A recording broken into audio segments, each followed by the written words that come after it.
Good evening. This is Tuesday, August 8th, 2023, meeting of the Planning Board, Town of Berlin. Excuse me. As a preliminary matter, please note this meeting is being recorded and some of the attendees are participating by video conference. Accordingly, please be aware that other folks will be able to see you. The ugly band t-shirt you decided to wear tonight, or anything you intend to or not screen share on your computer. Anything you broadcast will be captured and recorded forever and ever, and will possibly wind up as a TikTok video to be shared amongst your neighbors and friends. This is Tom Sanford, Chair of the Planning Board. Permit me to confirm that all members of the Planning Board are present and can hear me prior to me calling the meeting to order. Planning Board members, when I call your name, please respond in the affirmative. Jay Teach. Present. Timothy Wheeler. Yeah. Carolyn McDonald. Here. Thomas Andrew. Here. Okay, with a quorum of the board present, I call this meeting to order at 7:34 p.m. Tuesday, August 8th, 2023. This is an open meeting of the Planning Board being conducted remotely, consistent with Governor Baker's executive order of March 12th, 2020, due to the current state of emergency in the Commonwealth of Massachusetts due to the outbreak of the COVID-19 virus. Specific information and general guidelines for remote participation by members of the public can be found on the Town of Berlin website. The governor's order suspends the requirement of the open meeting law to have all meetings in a publicly accessible physical location and allows and encourages us to participate remotely. For this meeting, the Planning Board is convening using the Zoom platform as posted on the agenda, which also includes links for the public to join this meeting. I'll introduce each speaker on the agenda. After they're concluding their remarks, I'll invite each board member by name to provide comments, questions, penetrating insights, and/or motions. Please hold all your insights until your name is called. Board members and speakers on the agenda, please remember to mute your phone or computer when you're not speaking. Speak clearly to ensure accurate minutes are recorded. For any response, please wait until you're yielded the floor. State your name before speaking. If a board member wishes to encourage in conversation with one another, please do so through me to avoid multiple conversations happening at the same time. Lastly, please note that each vote in this meeting will be conducted by a roll call vote. Thank you all for your understanding and cooperation. So at this moment, I will take a motion for accepting the minutes of our meeting held in July. I'll move the minutes of July 11th. Second. Okay. I just want to say Jay's fingers must be tired from all of the typing.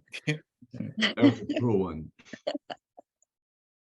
Okay, I have a motion and a second to accept the minutes. Any discussion? Seeing none, I'll ask you to vote. Carolyn McDonald. Aye. Timothy Wheeler. Aye. Thomas Andrew. Aye. And Jay Teach.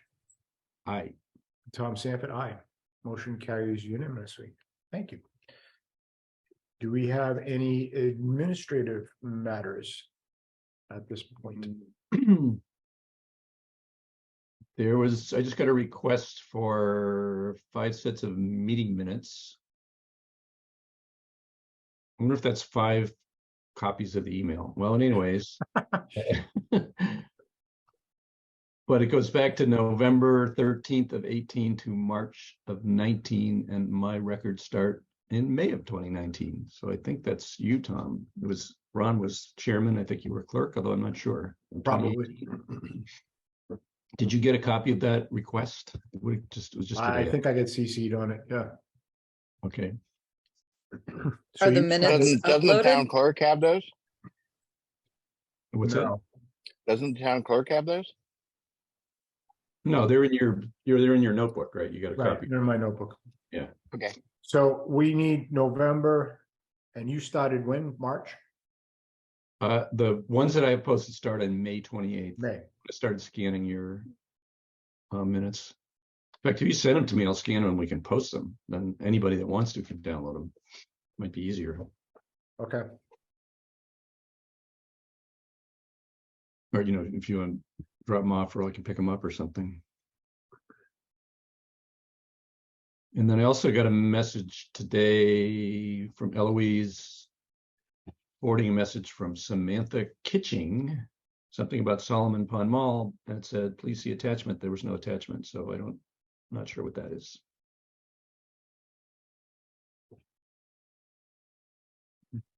Anybody know this person? They have a title with her. Bureau Veritas is who she works for. I don't know. I'm assuming it's not urgent. We can deal with it next time. I'll ask Eloise for a update. Oh, and also,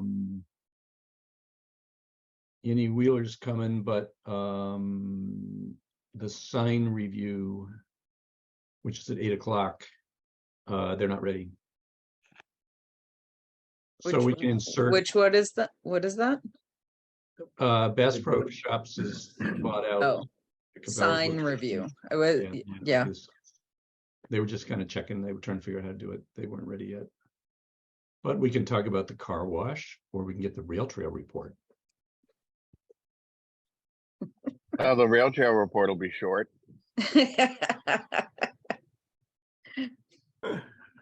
Okay. I can do that. That's at 8. So for the A&R that's coming up, do we have a plan that we're gonna put on the screen? That's an interesting question. I don't recall seeing one. Because it would have been an update. We had one before. But it wasn't, didn't they need to do something with it? Do I need to? Wasn't in the format for us to sign. Right, Oh, Ann Wheeler has her I hand don't up. believe, okay. Ann, go ahead. Hi, yeah, can you hear me now? Yep. Yes, we can. Okay, yeah, I did send an updated plan to both the planning board and the Conservation Commission Digitally or dropped them off? digitally, in email. So everybody who's on the planning board should have received that. Yeah, see, I'm looking through all of your emails. I don't see any attachments on any of them. I've addressed, I can pull it up if you'd like. Yeah, I'm going back kinda to need it. 3rd of August. I've got email from you, but talking about the meeting, but no attachments. It might have been prior to that. Hold on, I can bring it up.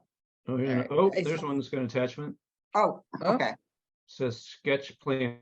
Oh, yeah, you're right. It's revised. Okay, I'm gonna email it Yep. to everybody now.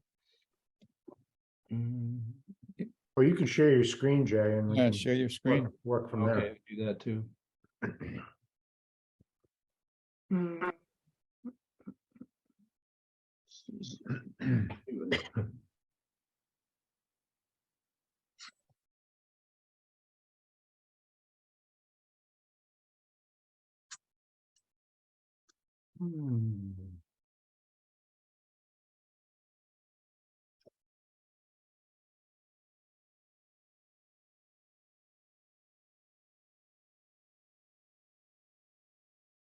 It's off there. So it looks more or less the same, but the circumferences of those circles are no longer overlapping. You guys see that okay? Yep.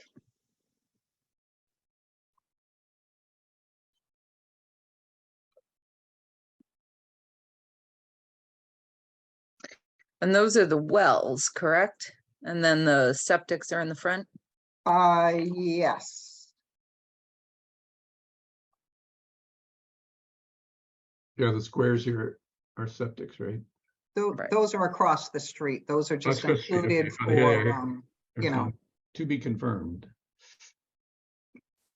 oh, yes, okay. Existing system area. Existing system. And then that one would be new. No, it's not shown, right? That's to be confirmed. It is back there, the septic system. Is They- it on the other end of the lot or something? Nope.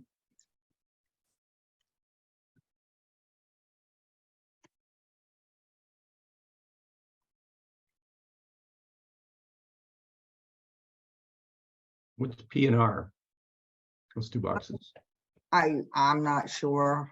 This is from the Cornerstone Engineering. Right, Yeah. probably primary and reserve, Oh, yeah, that's probably what it is, you're right? but the distribution box isn't shown because the house isn't shown. Yep. I did meet with the Board of Health and they did not have any objections to this layout.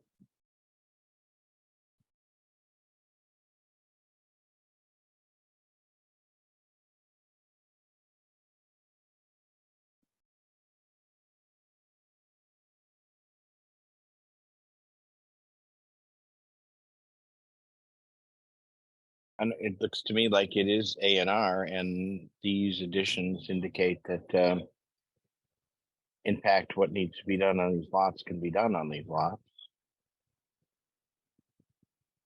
So I have one question on the lot one, where it jogs back in. Do we run into that 100-foot ball rule? No, because 100-foot ball rule? that whole neck is under the CR, so nothing would ever happen back there. Okay, So the house is right out on the street and any additional house between the existing houses, or if someone were to take down the cottage and build a new house there, I mean, they'd have capacity and setbacks would all be fine, and they would just have to respect the CR on the backland, yeah. Looks good. So the frontage for each lot is not shown on the plan. but I if mean, you- I'm assuming that there's yeah, 600 feet, so each of those has got 200, and then the 235 is satisfactory for the fourth lot. Right. I mean, the way they've jogged the lot 2 would indicate that they've tried to maintain the 200-foot number, and they're, fortunately, there's 600 feet from the easement to the, corner of lot 1, so worked out.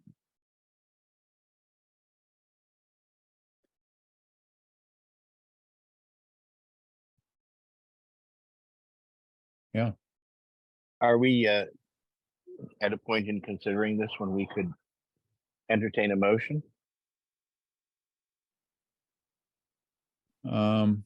It's not really in a format to be submitted that way, is it? well, if you arrow down a little bit, I think there was a title block in there, Is there? yeah. Oh, yeah, there it is. Oh, good. But is that where our signatures would go, though? That's not, Well, let me Schedule do a spoiler alert here, and I was going to suggest that we approve this conditional upon the submission of Yeah, a final plan that documented the 200-foot frontage and had an appropriate signature block.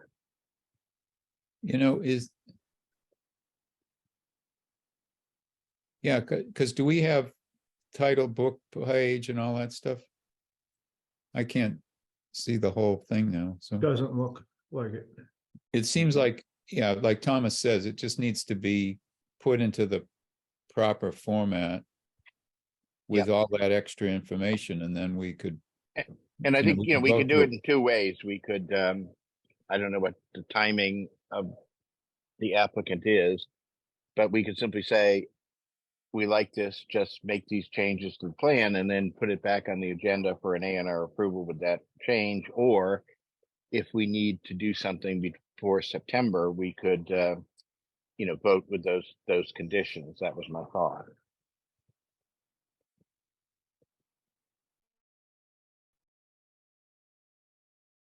If I may speak, I personally would like to get the approval, sooner rather than later, so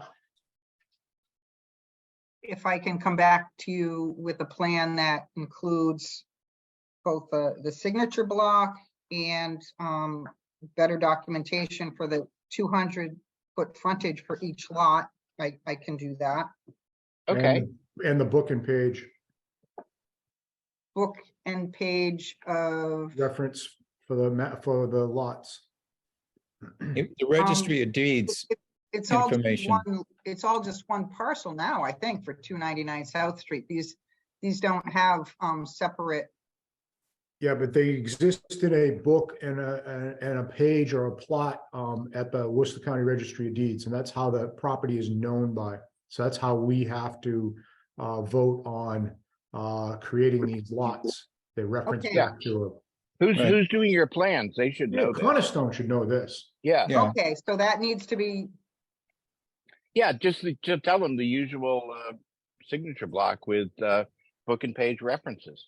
Yeah, and we need, okay, to- 200 foot signature frontage. block with book and page references. Book and page is the current lot. It's not the subdivided lot.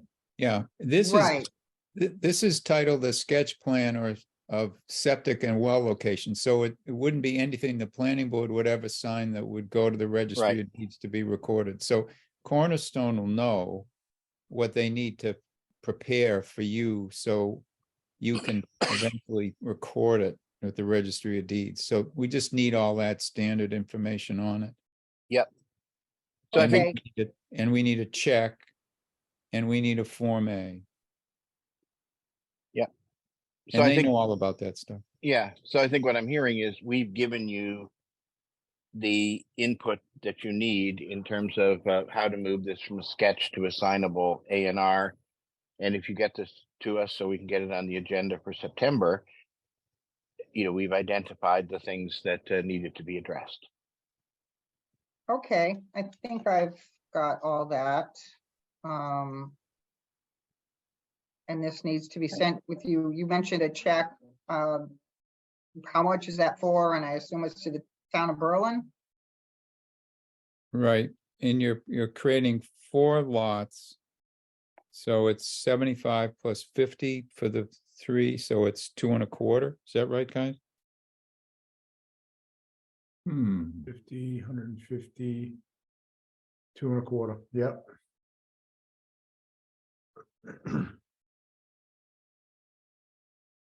Okay, so, all right, let me get back to Cornerstone then and tell them that I met with you. We need a signable A&R. Yep. That includes the frontage, Mm-hmm. a signature block with book and page references. Yep. All right, and is that gonna be one document or will that be multiple? So typically it'll be a Mylar, which we will sign, and okay. that's what you take back and file at the or Cornerstone files at the Registry of Deeds. And 2 paper copies that we will retain. And a digital copy. And if you want a copy for your own purposes, have them produce a couple extras, because Okay, you probably want something for your files. okay, Right, we also need a digital copy too. Correct. so Mylar, I need the Mylar, 2 paper copies and a digital copy. Okay. All right. So can you put this back on the agenda for, what's the next available meeting date that I should have this prepared for? September 12th. September 12th.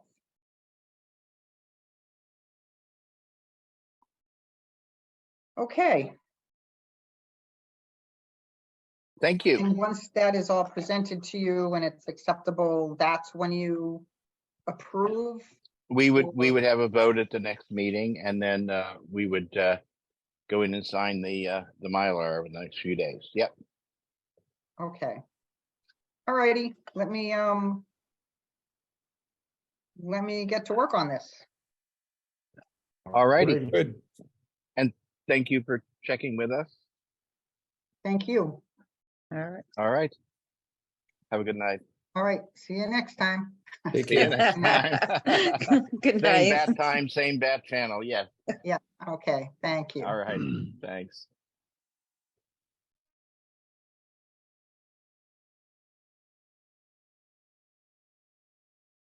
All right. Jay, you want me to stop sharing your screen or do you want to? Yeah, you can do it since it's All the right. right button.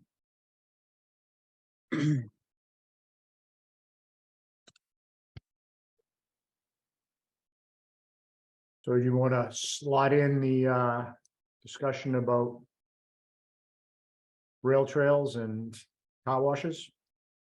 Well, I think the Rail Trail Subcommittee may be somewhat delinquent in their commitment. And yes, and we are. I've at work. I've been responsible for appointed newly to deal with Russian sanctions and countermeasures and all that. I've been very busy, and Hannah, I'm coming up to Hannah's wedding, so I will send something out, and if we can reset with the idea that we'll have a report in September, with my apologies, I would be pleased. Gotta be careful, you might be doing it in a chicken suit. I'm not making that promise again. I almost got arrested by the police, honoring a promise, Yeah. Well, the other timely topic, which is really not a planning board matter, well, I guess it would be, is there was a request for a zoning change or variance to allow a car wash to be built at 339 Old Central Street, which is across from the old Shiro's. On the corner there.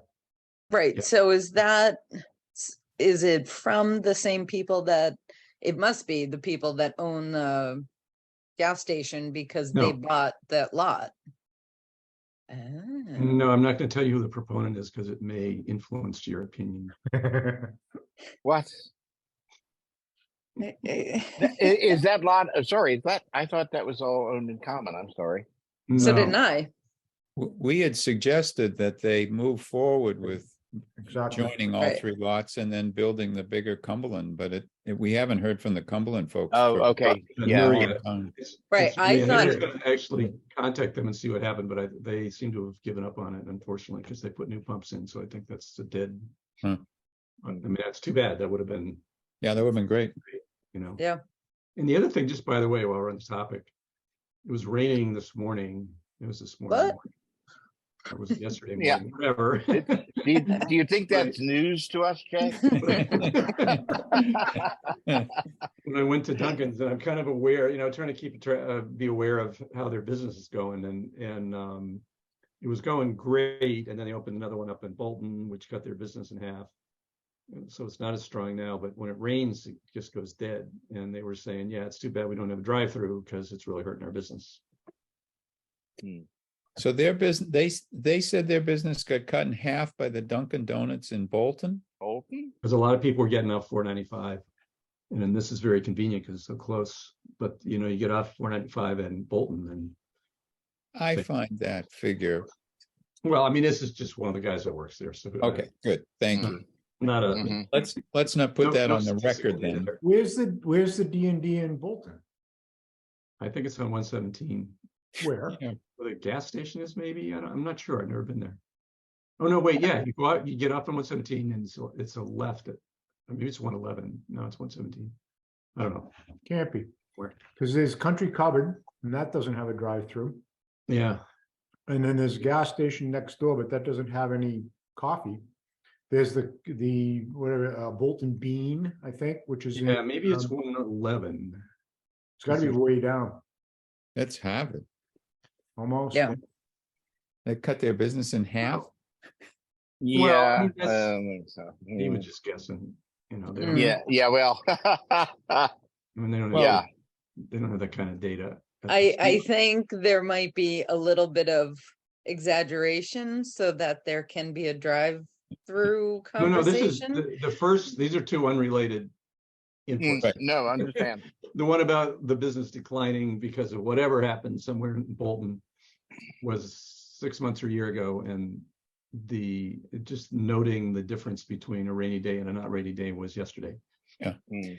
Well, the interesting thing is that as a result of the ramps on 495 and 290 being disturbed, the Regional Planning Commission did traffic counts, which Thomas probably noticed because they put the tapes across right there by his house. Mm-hmm.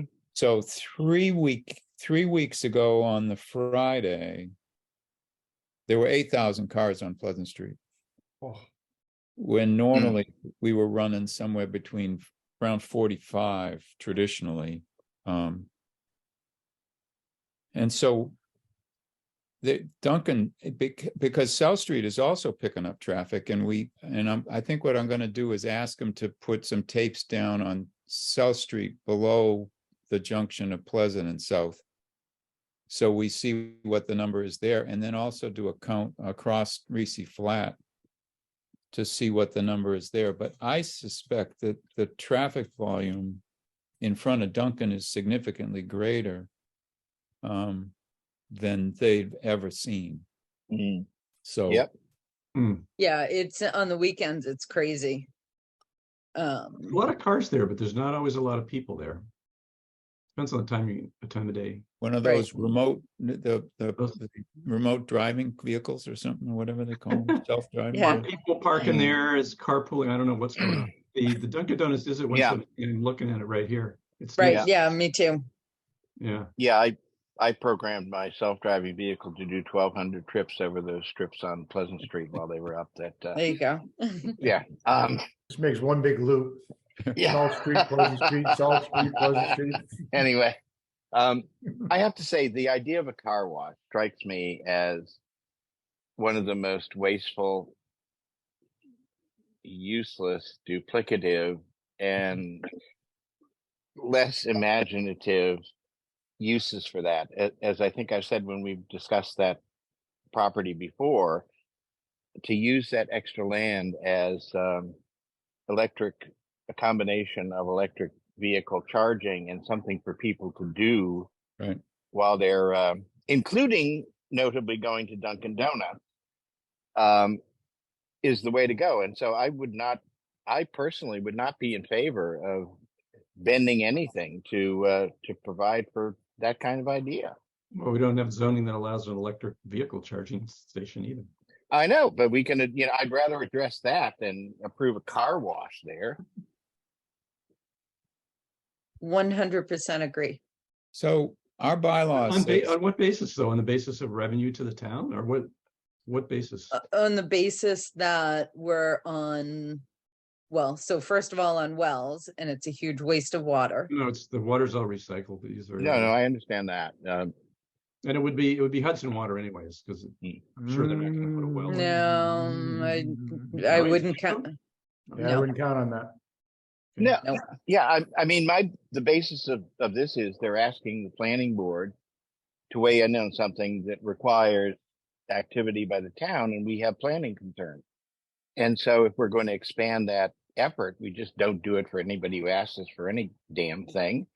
We look at what the possible uses are and weigh in where we think it's consistent with a productive and community beneficial use. Well, At least that's the way I feel about it. I don't think we're allowed to zone for a particular property, right? We No, have to Correct. no, of course change not. zoning laws for the town, and I guess the question is, nowhere in our bylaw does it address car washes as being allowed or disallowed. I mean, should we? Right. Well, Allow it one. does say other high water uses, and I mean, that's in the bylaw as not being allowed. So what you're saying is technology's changed. They don't use a lot of water anymore, so that's not a viable issue. But I'd still say that, as Thomas, I think, is saying, there's higher and better uses for that property in our mind than a car wash on a postage stamp. And that ultimately the plan that we put forth to the folks that own the Gulf and the Cumberland Farm is the appropriate direction for everybody to go to on that corner, because otherwise we make the intersection of Gates Pond Road and Worse. 62 even more perilous, and that's not appropriate. Right. And but- as far as revenue to the town, a gas station with a restaurant and charging stations, I would imagine would supply way more revenue to the town than a car wash would. I have no idea whether that's true or not. I And- just, and I more think people that would use we- it. We I'm have to be confident careful. that, and I'm confident and aware of the pun to say, I'm sure it'd be pretty much a wash. Boom, boom. Um, I think the question, because we're not supposed to be writing our zoning bylaw for one particular property, right? We're supposed to be having areas in town that are, certain things are allowed and certain things aren't. And I think the question that this rises is, in the interest of economic development and whatever benefits there are, do we want to allow a car wash in limited business zone? And Where yes, that may be. yeah, yeah. And When what you look I at- guess what I was saying was that although there may be some arguments about the high water usage and the applicability of the current zoning bylaw, that if we're being requested to make a change that would accommodate this property, but would also apply to all others, and had to add a use to limited business, I would favor adding electric charging stations rather than car washes. That's what I'm saying. Well, let's take them separately, though. I'm not sure what the economics are going to be around charging stations, and they're basically a parking lot, so it's not a slam dunk. Not thing. if you build a restaurant to give some of those people something to do. Well, I don't think Right. we could zone. You could zone allowing charging stations at restaurants. That would be okay. Although we got one restaurant in town, right, and it hasn't even opened yet. Yeah. In fact, it'd be not open the way things are going, I guess. So, No, I'm thinking, and again, we're talking about writing a bylaw, but to write a bylaw that said that, charging stations together with ancillary customer service arrangements such as, restaurants, recreation, whatever. And again, I'm just doing this off the top of my head. That seems to me to be a much more worthy thing to spend our time on than allowing car washes in limited business. And I'd be less inclined to look at the monetary benefit to the town in all zoning situations, and instead look at the public interest and what's more of service to folks in town. So well, Yeah, and that would be a So the real big service to picture- people in town, because there are people in town and closely around who look for places to charge things, but I don't think we need to get too far down in the weeds, but go ahead. But I think that at least half the people in town, if you asked them what's the most important thing about our town government that matters to them, it's their tax rate. And we've got Solomon Pond Mall now worth 5% of what it was worth a year ago or something. And I'm reading one mall after another, one aging mall after another Mhm, go under, were mhm. repurposed for very low value. And Yep. that's been a huge benefit to the town. That's kept our tax rate down. Yep. And, I think now, we really need to be thinking about economic development. yeah, We want and to I- try to and preserve what we if- have. I don't know if Peter wants to chime in, but Peter and I met with Liz from Solomon Pond Mall and 4 or 5 other individuals scattered across the country representing the holding company that controls that now, and spoke specifically about what they would like us to do with our overlay district that would accommodate some of the potential uses. And certainly they're looking at housing seriously, but they're also looking at a number of other options. And I read their conversation that we had with them the other day as, they were gonna put forth some sort of statement that included a number of items that they'd like to see included in a modification to the Yep. overlay. So Right. And, that's the and I type do, of economic development I think really would strike home with people in town. oh, totally. And I don't think that the difference between a charging station with some at least modest dependent services versus a car wash is going to have any impact that will be even noticeable to taxpayers. So I just think I don't think that's an issue we should look at with respect to that. There may be a slight differential between the two, but nothing material. I don't know, we should get some information on that. There's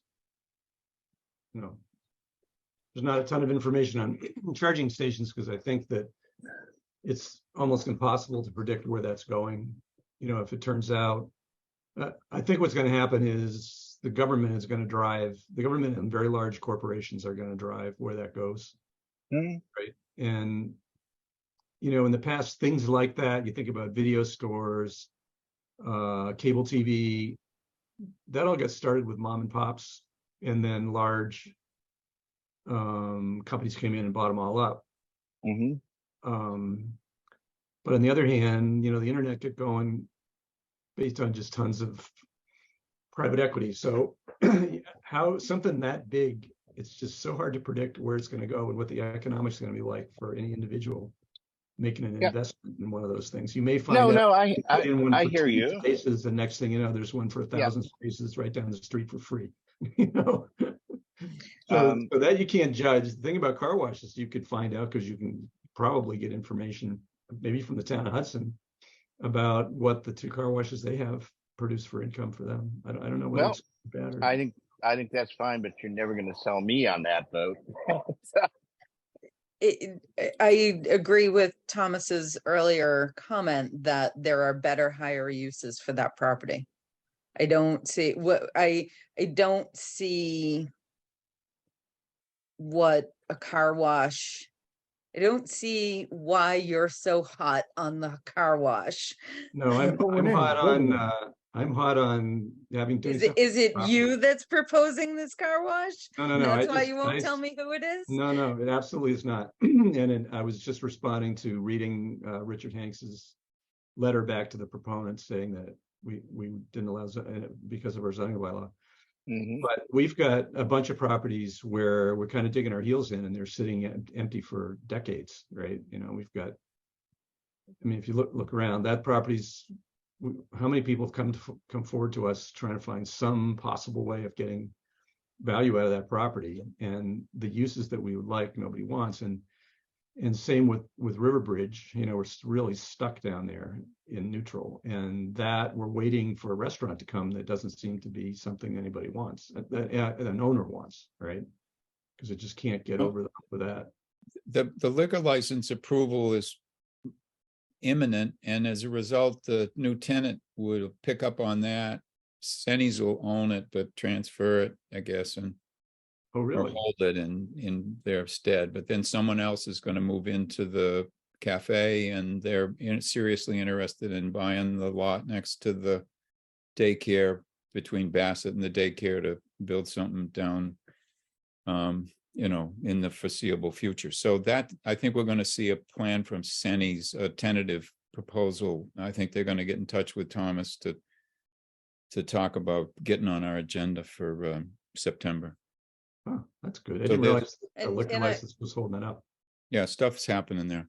I mean, I've been here. Thomas has been here. Tom's been. I mean, we've been patient in a number of ways over the years, and as a result, things that we want to see happen in lots that sit idle for a long period of time. And I'm convinced that that'll happen with this lot eventually. Unfortunately, it's sitting there idle right now, and I don't think that people used the good advice that we gave them to their advantage, because I think it would have worked. But instead we're back to square one. We don't know. There might be other economic conditions that, if the people that own the land wanted $1 million for that little bit of land, Right. the gas station may have said, no, it doesn't make economic sense to us. Yeah, and let's not forget that development monies, if you're dealing with bank loans and so on, have become considerably more expensive over the last year. That Mhm. yeah, And there's nothing wrong with a wooded lot. Sorry. You're never gonna There's convince me there's no, that I'd no rather have income. a bit, I'd rather see any other business than a wooded lot. That it's just not gonna happen. So in conclusion, it does not seem that the planning board is going to be promoting a modification of the bylaw to allow car washes in the near future. I think this was a tough house for that idea, Yeah. Jay. I think that's a reasonable summation of the conversation. Yeah, you continue to have that keen knack for observing the obvious. Yeah. Jay, I just have one last question. Do you feel you have to drive too far to wash your car? I have a I hose sus- in my, I that suspect I not. can drag right down and, No, I mean, personally, I think like you, the proposal that Tim made about having it be a way to make the current gas stations / Dunkin' Donuts a better place. Mm. I mean, that would, I was really in favor of that. I'm kind of disappointed that they're not going forward with that. Mm. But I do think we have to be attentive to, the economic needs that are coming. There's also, Right. I've been reading this week about the worst sector of the business investment economy right now appears to be rental apartments, that complexes that got bought when rents were going up at 40. These people, private equity groups, were buying big apartment complexes expecting to raise the rents. I think they said an average of 44%, and cover all the debt that they applied to them. And now a lot of the floating debt has become very expensive, and the rents, they weren't able Yeah. to raise the rents that much. A No, lot of that's right. water. And Yeah, and no. Yeah, they relied on variable rate loans to purchase them, and they're getting. You're absolutely right. They're getting. I'm a banker. Yeah, they're getting really caught. yeah. Hmm. So I think We need to Yeah. move this along. we do. So we have, if we want to keep with our agenda, we have an informal discussion, the River Run parcel. River Run, is that right? Yep. no, Yeah, well, well, it's not River Run though, no, it's the Stevens Family Foundation. correct? No, it's the River Run parcel. The proponent is the people working for the Stevens Foundation. Got it. I see. Okay. Okay, so Christos is in the audience and I will promote him. And Chris Peretti has raised his hand. Do you know if both are on the agenda? Uh, Hold on, here's Chris. Michael Scott and Chris Katrubis were the two people that I heard And, from. and I'm gonna, as an abutter, step back from the conversation. Right. Chris Peretti, your hand is raised. Can you unmute? Or is it the other, you're on here twice, so, Hi, can you hear me? oh, there you go. Hi, sorry. Yeah, I have I'm on my computer and also my phone, so I can talk to you guys through my phone. Okay. But I you need he- to if I need to share my screen, I have my computer too. Okay, and you're here for this conversation? I'm sitting in for Mike Scott. Okay. All right, and let me promote Christos. All right, so I'm gonna promote you to a panelist as well so that you can share your screen. Do you work for the Stevens Just- Foundation? uh, Or you ju- representing them? I work for Land Design Collaborative in Westboro, Massachusetts. Okay. Join as a panelist. Okay.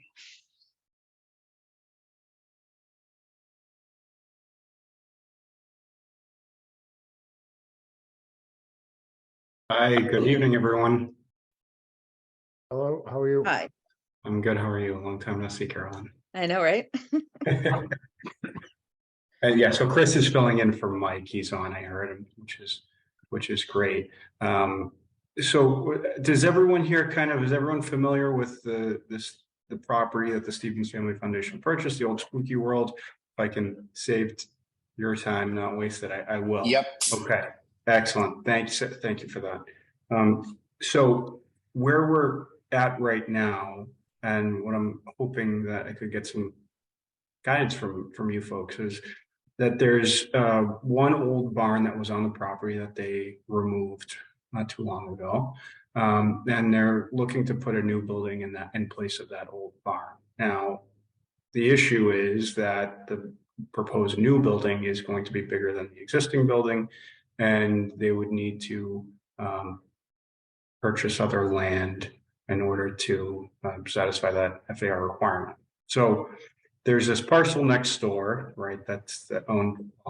The town has the option to purchase, and it's 6B. And while we did our own calculations and don't think that it would necessarily check every box in terms of the FAR requirements, it's an ideal parcel because there are wells on there, and the idea is that the water can be used for the Stevens family and then for the neighbors in the area as well. So that's what makes it an intriguing parcel, even though it would not kind of satisfy the entire FAR obligation. The issue that we're faced though is that there are certain portions of the parcel that I believe they're limited business and can't be converted to conservation in order to satisfy that. And I guess the question that we have is whether or not it would be possible to rezone those limited business pieces of that parcel. There we go, Chris. And then convert those to conservation. And then use that. So I wanted to see first if that idea just in general is something that could potentially work. Again, it's not going to satisfy the whole building, but it would make this a more interesting property for the Stevens to buy, and I think it would be of the biggest benefit to the town in order for them to do that, and then. And in essence, turn those wells into a public water supply. So I don't know if you had any questions for me, need more information, or maybe Chris can walk you through more of the specific details. Can you zoom in a little bit? Sure. So just for context, this is the property the Stevens Family Foundation owns in Zone Commercial Village. And the red outlined property is known as 6B. And you can see it's zoned majority limited business and down here in residential agriculture. In order for us to gain gross floor area, the property needs to be fully zoned residential agriculture. So that's what we were proposing.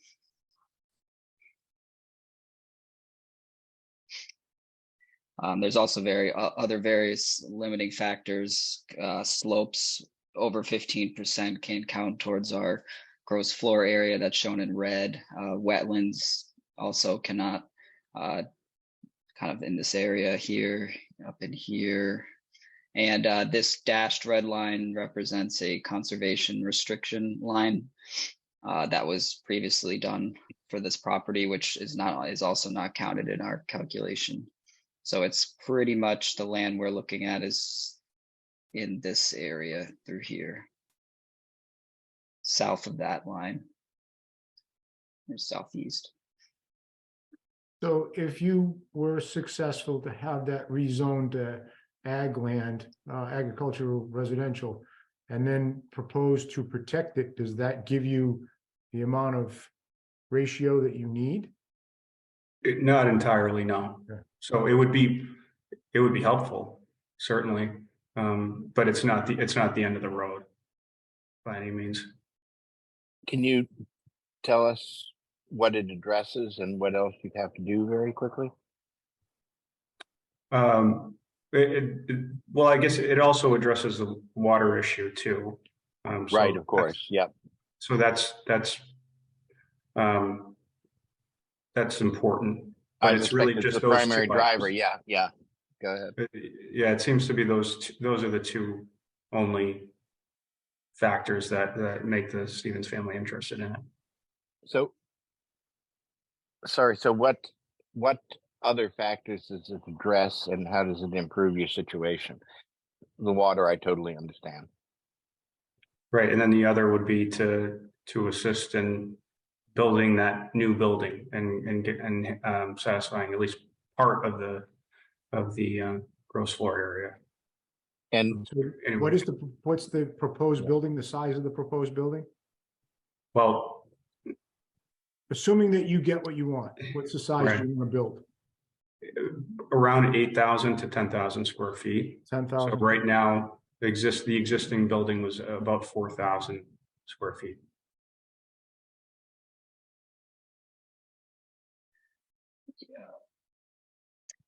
Well, the first thing that I would say is we were just talking earlier, and I think this applies here. We can't change zoning for one lot to allow one project. Hmm. It's against the Well, I law. mean, no, Right, I but, think I mean, no, wait. I think in this case, we're asking to be a particular parcel to be rezoned, not that we're creating, a zoning overlay or particular provisions that apply to only one lot. So I think that's okay, actually.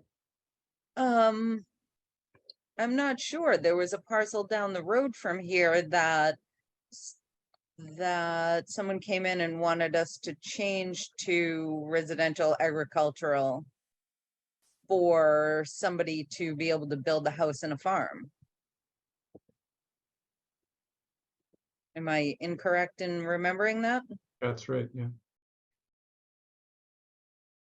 And I believe at that point, Sue Roberts pointed out that that is not allowed.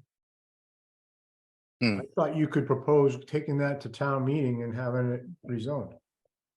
You could do it anyway. That was my thought. If you have a specific parcel of land Yeah, that is put before the town meeting to be rezoned, 2/3 that's vote. different from changing the underlying zoning bylaws without rezoning it to allow other uses for a specific parcel.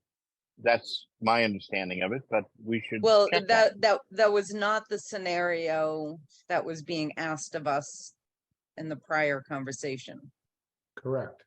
The scenario was, can we rezone this parcel for this particular use, for a different use than it is currently zoned for? So that it was the Worcester Sand and Gravel site. Yeah, They wanted to change the zoning for a particular to allow a particular individual to do a particular thing that is not allowed there now. well, just again, to if add- it was rezoning into an established category, we can follow this up, Yeah. offline. But we yeah, should I have mean, I just clarification. don't see it. Yeah. Yeah, we should have clarification on how that works regardless. Didn't we get some documentation from Sue about that? I seem to remember it. I wasn't really aware of it before, and I think, didn't she provide us some evidence that it was true? Possibly. Yeah. She definitely quoted some case law when she Maybe when I she can was find talking that, about it. and we can share it again. If we can get that, I'm very happy to review it, because I would agree if we were to create another zoning category that allowed Yeah, no, partial this uses of something, but yeah, I don't get was not that. what you're saying. Yeah. Okay. Yeah. No, this is very similar. It was LB and RA, right? Wasn't it? Correct. We wanted to swap it, yeah. Yep. Yeah. I mean, we voted to put those things in LB to begin with? Why? We- Correct. We have the possibility to move them. But anyway, please, if we can look at the documentation on that, I'm very happy to look at it, but it doesn't make sense to me. No, I think it's to reduce favoritism. It still doesn't make sense to me because you're taking Yeah, the 'cause it's town gonna go meeting as a through- rezoning of land, you know? Yeah, it just- exactly. And it's gotta Yeah. go through a town meeting and it's gotta have a 2/3 vote. So I mean, it's got a high bar to, it's not, I mean, you Yeah. have to have 2/3 So of the let's, town go yeah. along with favoritism. So that's a hard So argument let's for you to buy. let's see if we can recover that advice. And Okay. one of the things I'm very happy to do is review that sort of thing, and I'm very happy to review that material. See if I can find it. Yeah, or get them to resend it. Yeah. Yeah. So then I guess assuming that this is possible. Yep. You know, we, the planning board have definitely, and I believe I'm not incorrect in this, that the select board also has some ideas that we've been kicking around for this particular parcel that this project would take out of play. Mm-hmm. Mm-hmm. I think the other thing we should be cognizant of too is the, right now, there's a conservation restriction on that property. So if we took this and brought it to the town and said, we want you to not only rezone the land, we also want to monkey around or extend the CR that's on it to reward somebody for floor ratio, I don't know how that's gonna fly. Right. Yeah. So I'm sorry. Are they asking us to reduce the CR?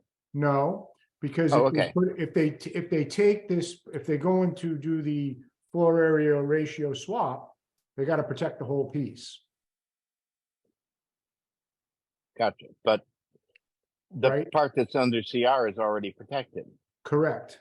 Yep. Correct. But there's two, if we're going to go to have this before a wider audience, town in general, there's another wrinkle. There's not just one thing we're asking. There's other things that we need to have them. No, Tom, contemplate. Yep. That's exactly what I was getting at, is that what does their acquisition of this property under the proposal do to address those issues? And what do they have to further do to address those issues? okay. And I'm totally with you. Yep. Okay. Yeah, I would think if they acquired the property and then decided to put it in a CR, I don't think that's an issue. I think if the town was somehow giving up some value for that, it's like when Carolyn convinces us to buy, take some land and put it in a conservation restriction that we own, like we buy it and then put it in CR.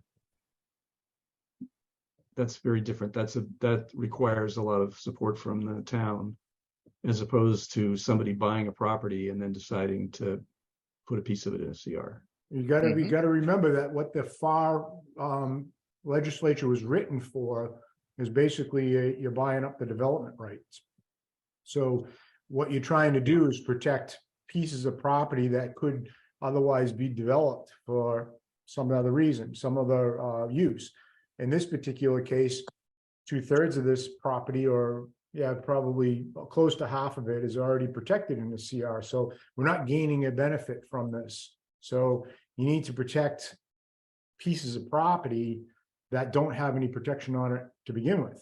I understand that, you're looking for the well part of it, and I get that part of the reason why it's attractive to you guys, but to satisfy the FAR in the spirit of it, I think you need to protect the whole parcel that you're buying without any underlying CR on it to begin with.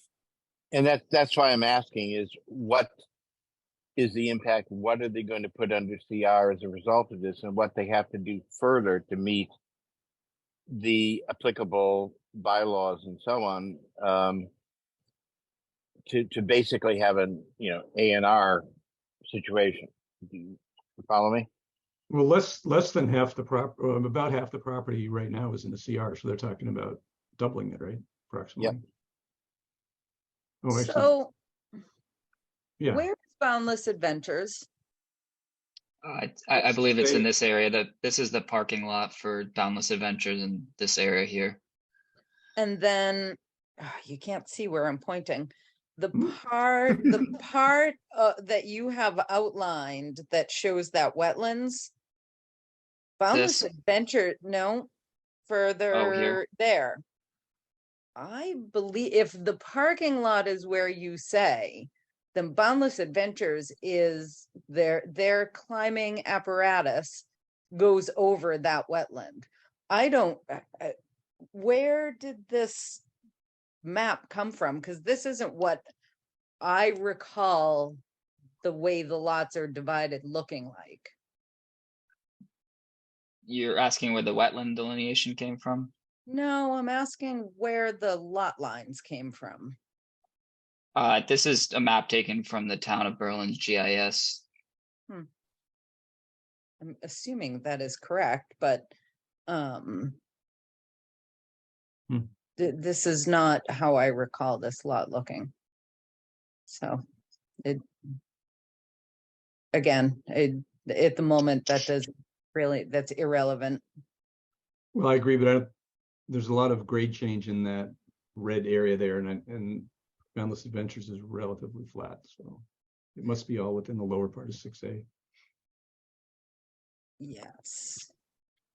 I think what's complicated about this is you got a piece of property that the town has not figured out what to do with it. And even though we can buy it for $1, it's obviously got a lot more value than that. And doesn't it seem like if we were to make a decision to sell it now, how do you figure out whether you're getting the right value for it? You only got one buyer. Has this happened before? Has there been a property like So- this, the town's own, that that they've sold? Can I just Well, share my the town screen doesn't here? own it. They have a right, right? I also have, if this helps. So Well, this would be the cul-de-sac. I don't know if you can see my screen right now. I have the Yeah. Boundless Adventures satellite image pulled up. Yep.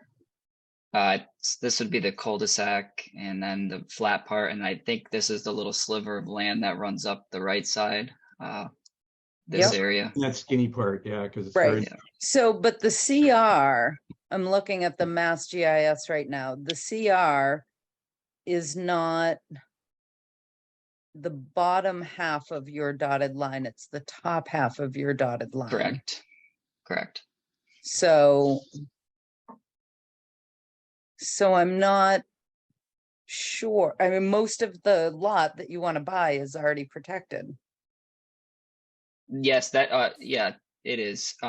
Anything north or northwest of this line is protected, and we, in our calculations, we're only accounting for the sliver of what is not protected minus the slopes, minus the wetlands. I see. Okay. And you're saying that you wouldn't additionally protect that. So basically you're buying already protected land to Right. satisfy. Yeah. I think I see. that's it. And it's why I keep asking how much of this is being protected? 1, how much of this will be newly protected? 2, and 3, how much would you have to acquire to meet the black letter law of the regulations, and do you intend to protect it? Right, so this parcel is not going to meet it for us alone. Mm-hmm. There's no doubt Understood. about that. No doubt about that. It's just a matter of, there's the interest in the wells for sure. And if we can also gain, I don't think that purchasing this parcel just for the wells necessarily makes sense for them. I think it's it's intriguing, but getting a little bit of an added benefit, I think, from this swap would kind of push it over the edge and make it a worthwhile investment, because it is mostly useless. Okay. So is what you're asking us is, if we looked at this, would we be willing to waive your acquisition of other adjoining land to meet the black letter of the regulation? You understand? You got that? In terms of buying additional Yes. property, Mm-hmm. no, they would still need to buy additional Okay. property. And you Or would find protect out some that. other way. And you have would to, protect right? that. Yeah, it would have to, of course. Mm-hmm. And how much, again, of this land that you're acquiring are you, just so I understand, are you proposing you would protect all of it? Chris, do you know what Yeah. the calculations are on that? Well, the remaining portion to be protected would only gain us about 9,000 additional gross floor area. Right. I But don't know. you would the intend to total. protect all of it to achieve that. Is that right? Well, right. think- I mean, I think at this point, I think it would be easier to do it that way. I don't know if there's an issue with the wells. I mean, I have to see exactly where those are, and see if those need to be left out of that equation. I'm not too sure about that. And They might be on the conservation restriction already. Yeah. Okay, But- so then, But I'm not sure. And again, this is something we have to look into, whether you could take credit for an existing conservation restriction on property that you're acquiring. And it seems to me you probably should be able to do that.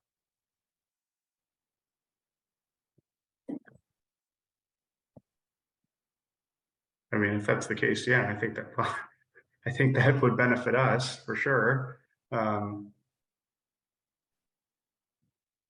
Yeah, I mean, anyway, we can, I've put that down on our notes as things that we need to look at, but it does Sure. strike me as though, you're acquiring land is subject, you're using it for a different use, you get the rights of restriction and so on that you have acquired the land subject to, and it does strike me as unusual that you wouldn't be able to take credit for that. Well, I believe the purpose of the regulation is to protect additional land. Well, no, I think it's yeah, and I think the regulation encourages the protection of additional land, but if land is already protected, the idea that it couldn't be counted toward the total doesn't strike me as right. But I put this down as a note to things that we have to clarify in accordance with the previous conversation. Yep. Yeah, and I think one thing that at least popped into my head as an issue would be, and say that someone, converted some parcel from residential agriculture to conservation, and then someone tried to rezone that and do the same thing again. That I think would be a different situation, different circumstance, and I think that definitely does not jive with the spirit of the rule, but again, if you have a parcel that's already protected, the idea that it couldn't be counted, That wasn't the spirit of the way we wrote it. So I want to look at the exact language. Right. And it will only count because you have to protect something that is residential agricultural. Correct. So it will only count if it gets changed first. Right. Correct. That is correct. Mhm. Mm, And that's what the request was, to Right. Yep. rezone this land, and we've already, we won't go into all of that again, but the Yeah. idea that, yeah, and that's the other thing we have to look into.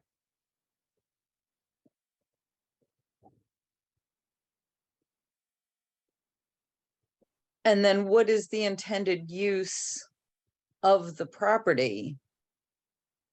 Other than satisfying the regulation and a well? That's it. I mean, I don't necessarily see another use of it. I mean, the majority of it is going to be conservation. The wells, it's going to end up being a water supply for the area. And then, I mean, I'll have to look into this a little bit more and see if there's any piece of the land that would be worth saving for some reason, but there's no intention to build anything over on that. Yeah, That makes just sense. the other day, Mr. Stevens was saying something about hay rides and stuff like that. And Oh, no, I wasn't sure if that was what he was thinking about for this property. I don't know how that Would would that work out? I don't know how Right. that would work But out. I think the point is that if this were subject to conservation restriction, as much of it is, none of the proposal would change the allowable uses on the currently restricted property. Sure. So without going into hay rides and all of that, we're not suggesting anything that would make a change to whatever exists today Well, you on couldn't, the existing CR. you couldn't do that anyway without an act of the State House. No, of course. Well, yeah, I Um, mean, no, well, there's a little bit of fudge room, obviously, that people walking, people hunting, etc. on Sure. again, within the allowable uses. Right. Yeah.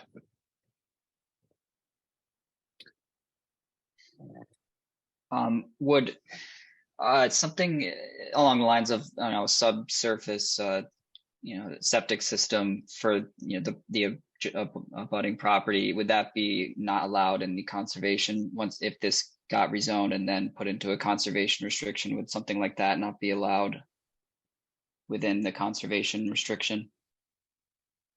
Well, certainly not in the part that already has the CR. I mean, you'd have to look at the wording, but I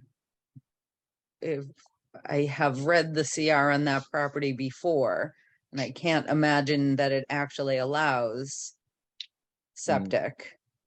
Okay. And would you just- Yeah, and I have, think and you have a fair amount of wetlands on the other part, so it would be challenging Okay. between the I think- slopes and the wetlands, but not to say it couldn't be done, yeah. but it would be harder.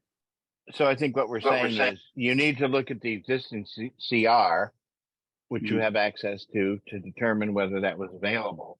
And then, of course, there's the whole layer of public health.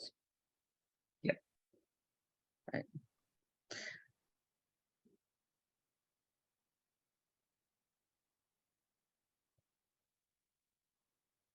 Are there any other properties that you guys are looking at if this doesn't work out? Yeah, I mean, we have a list that we're going through, but we're trying to take it one step at a time. And I think kind of squaring this away would probably take the most time. So that's why we're starting the process to look into it and see if it's worth. Well, it's exploring. also the easiest. Well, but it only, I think, as I understand it being proposed, addresses a portion of the problem, and you still have to address the rest, or you have to ask for some kind of variance, or you have to ask for a changing of the zoning bylaw. Am I correct in that understanding? The change in the zoning bylaw has to be requested for this to work at all. No. I understand the rezoning does, but what I'm saying is, if only this happened, my understanding is that they would have to acquire further land. And Correct.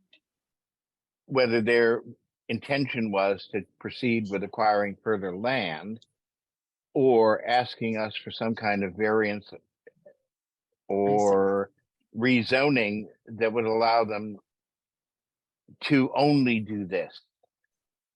Is that clear? I mean, if a variance was possible after doing this, if the difference was not so great that it would be worthwhile to pursue, then I think it would be something that would be interested in. But you know, it depends on what that delta is. If it's significant, then we're not going to waste anybody's time. Right. So what I'm hearing is you haven't particularly looked at that. You're looking at solving this problem, and the rest of it is TBD. Is that correct? Yeah. I mean, and two, once we really figure out what exactly this parcel would allow us to, and how big it would allow us to go, we reevaluate at that time and say, okay, is this something we can work with, or do we need to keep going and looking at other parcels, or is where we need to get not far off? But at least from our understanding now is that it's not going to, it will not do the trick. So you have to ask for either acquire other land, or you have to ask for some variance, and you haven't really looked into the zoning bylaw to see if a appropriate variance is available. Is that a correct understanding of where we are? Right. We did consider earlier the possibility of a variance, but it just doesn't seem feasible. Doesn't seem okay. Yep. All right. Right, and then there's the added complication of, now, does the town have right of first refusal?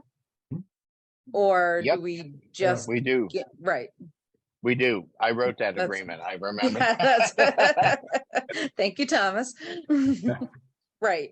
So if everything else were to work out, you still have to get the select board to, I mean, I assume it would be the select board. And as I said, the select board has had their eye on that parcel for different things for some time now. The select board would need to agree to not exercise their right of first refusal.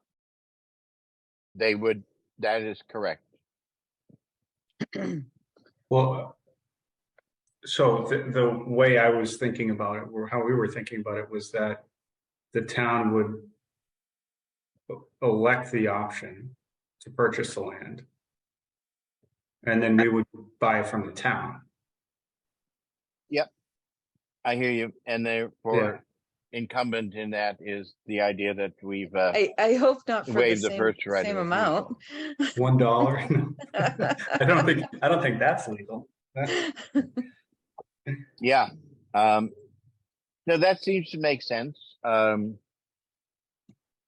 we can look at that. I'm only recently on the planning board, but I was on the Board of Selectmen when we negotiated this, so I'm happy to look at that. But I think that actually works, that the town buys it for $1 and sells it to them. And so what we're presenting to the selectmen is the purchase of this land for X amount of money. Right. Yep.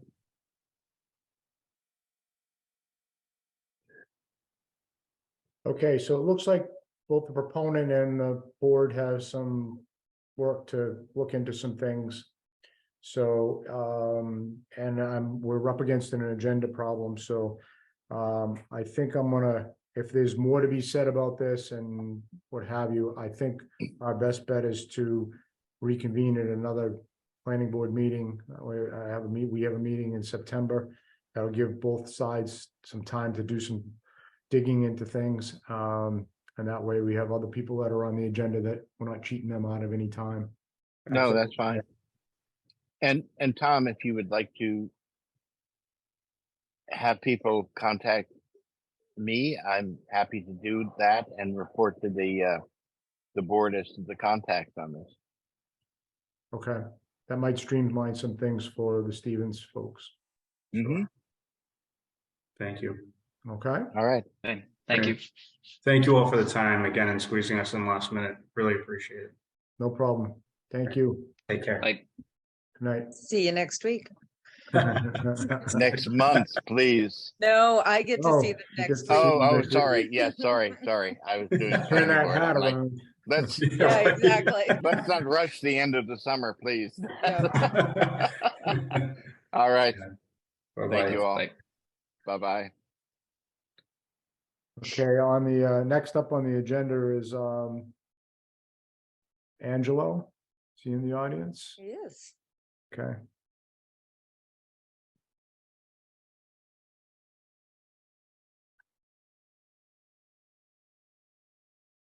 There you go.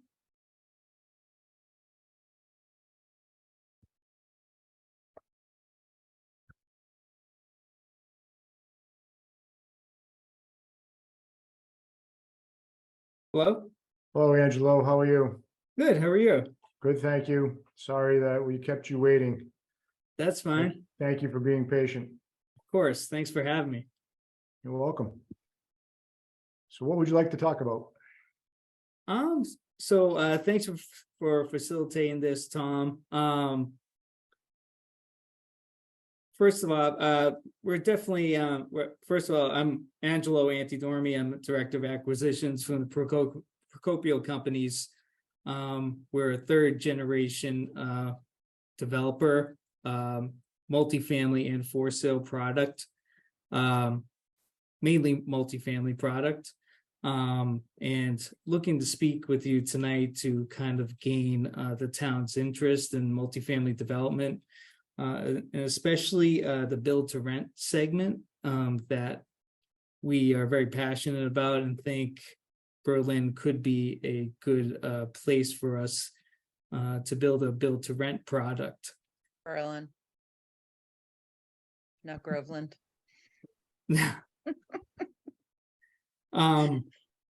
So I'm not sure how familiar you are with build to rent. It's a product type that is kind of foreign to the Northeast, but is really picked up steam, especially in the Sun Belt. It's basically horizontal housing. So developments that would be kind of one-off individual units or duplex units in ranging from 600 square feet up to say 1,400 square feet, and would have all kind of amenities that you would see at a multifamily complex, such as the Rockwell in Berlin. So I don't know if I can share my screen.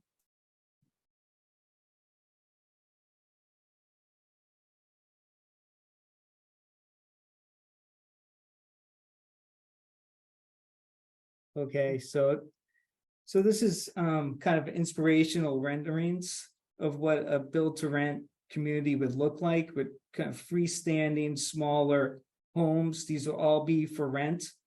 Would have pocket parks and would promote kind of a very community like atmosphere.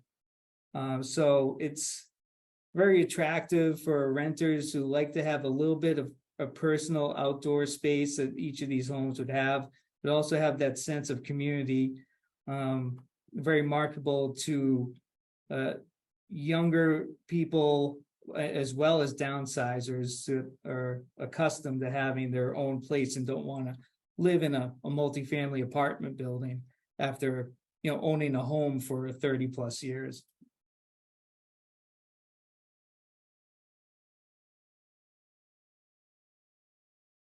Just a couple of kind of inspirational photos here of what could be done.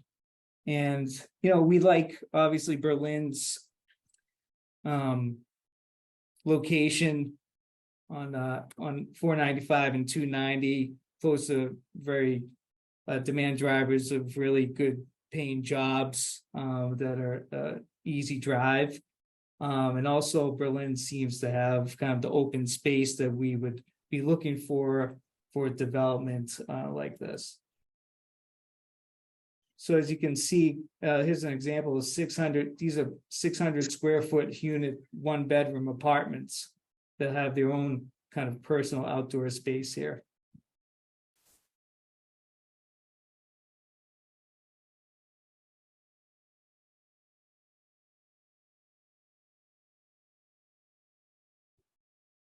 So that's kind of the initial build to rent pitch, but we're also, open to kind of more conventional multifamily development opportunities as well. So wanted to hear kind of what the town was thinking, what their strategy is, what kind of areas of town you are seeking multifamily projects to be built, and I'm all ears. So I have a question we had a conversation, just so everybody knows, Angelo and I had a conversation prior to this meeting. And we discussed a couple of things, and one of the things that I had suggested to him is that we have a fairly diverse housing stock, but one of the things that we're lacking is what we're dubbing is workforce housing, or housing for starter, small, getting going. We're lacking in that area. There's some economic constraints for property development costs and things like that to be able to build small single family homes that make economic sense. And so we talked about maybe doing some denser, I don't want to use the word cluster, but cluster zoning, similar to the ones on Lower Sawyer Hill, and that type of model, but more aligned with what they're doing with rent to own and that whole thing. So I encouraged him to come talk to us and see if there was some interest on our part, which I'm sure there is. We talked about some of the property, the opportunity, the ones that we looked at, the one in Concord and the one that's out in Devon's, as models that we thought was interesting, and we figured that would make work in our community. And so that's where we're at. So everybody should be up to speed now with what transpired between them and us, them and the board, me as a representative for the board. You're muted, Tim. I mean, when we've talked about this in the past with builders to try to brainstorm, to try to come up with some way in which we could accommodate this type of workforce housing, the stumbling block was always the services, water and sewage. And so in a town like Berlin, I guess what kind of acreage would you need to look at? And what type of density would you need to look at? And then I assume you're thinking about, supplying those services as part of the overall project. So can you describe scale to us a little bit? I mean, I'm intrigued with the notion of the size of the units, and I think that makes a lot of sense. But what kind of acreage do you need? I mean, when I look at the possibility of our creating an overlay, for instance, that would accommodate workforce housing, do we cut it at 5 acres? A 5-acre parcel would satisfy the requirement, or does it need to be something larger than that? In general, I think we'd probably need a minimum of 20 acres. Our developments, we would like to have at least 100 units. So that's kind of ballpark. And how much of that 20 acres would be covered with housing? That's subject to the development plan, of course. We like to have a key to build to rent is having sufficient outdoor public space for the residents. So we would want to be a development plan that's in a tasteful manner. But, you know, clusters like that I showed you of small houses, but with pocket parks and common spaces to facilitate a community-like feel. So one thing you didn't show us on that, and I'm sure that it demands, and especially in the Northeast here, what do we do with the cars and the parking and all of that? I mean, you didn't have driveways, you just showed, you know, walkways and things like that, and we do that up in the Lower Sawyer Hill properties, but vehicles are all tucked away. Is that what you intend to do? It depends. Some of the homes will have a driveway or garage spot that's either behind the home or in front of the home. But then there will also be clusters that don't have a private parking spot in front of the unit. And there'll be a parking lot within a short walking distance to the unit. So you keep saying build to own, is that the Build phrase? to you keep- rent. Build to So- rent, So it's an apartment complex, so it's a single tax parcel apartment complex. It's just not your typical apartment building like the Rockwell, for example. sure, and I Right. think that is very attractive to all of us. Yeah, You and know, it will never. Berlin, right, Berlin's a single family community. Mhm. For the most part, and so, you know, keeping that aesthetic, I think, is nice, but allowing to have rental properties, to have smaller units, like there's a lot of it that is very attractive. Right. Yes, Yeah. I mean, a lot of younger people are priced out. They just can't get the down payment, want to have a freestanding home and have everything taken care of for in their rent. A lot of people are very, you know, high earners that just want to rent, they want the flexibility of being able to leave when they want or what have you. They're just not interested in owning a home. So it provides flexibility to a lot of different segments. Have you done one of these in Massachusetts before? Not yet. We have plans to do so, but we have not yet. Because Where have you done I it? will say that, one of the things we'd have to get assurance on is that all of these things that you're suggesting are consistent and or achievable under Massachusetts law. So, you know, and I certainly wouldn't want to be the first guinea pig on that. Yeah, I believe it. I believe it is admissible under Massachusetts law. But the problem in Massachusetts is the land is so expensive that this concept is not very easy. Yeah, no, if put it into expense we understand, but if Right. you have any material on why this is okay under Massachusetts law, I'd love to see it and Okay. review it on behalf of the planning board. Yeah, Mm-hmm. Work on that. all right. Where have you built developments like the one you're showing us? We haven't yet. So we have plans to do so in a parcel that we have under control in Haverhill. But we have not started a project yet. But we've done a lot of homework on it and really love the concept, like to bring it to New England. And we're also seeking to build it elsewhere outside of New England. But You have So you any have it- idea why it's popular in the Southeast and not here? it really is the price of land and the cost to build, for sure.